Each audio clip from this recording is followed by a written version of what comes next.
As product design continues to evolve, there is an ever-increasing pressure to produce safer, more efficient, and better performing products in a fraction of the time.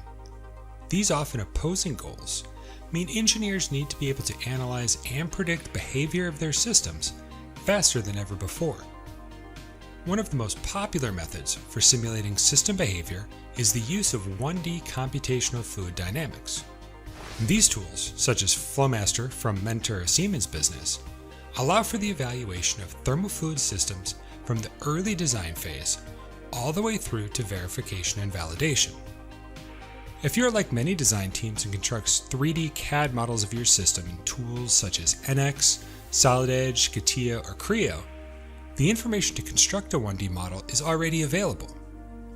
By using an automated process to prepare the Flomaster model, you can streamline the design workflow and eliminate up to 95% of the model preparation time. This is where the new CAD2FM tool can push your productivity ahead of your competition. Processing the 3D geometry directly inside your CAD tool of choice means you don't need to learn another CAE tool for model preparation.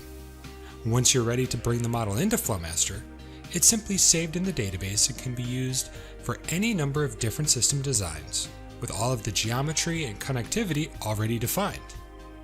And as the system matures, it is possible to simply re-import any updated system designs from the 3D geometry, ensuring you're always working on the most up-to-date model versions, delivering analysis results in time to make a real difference in your design.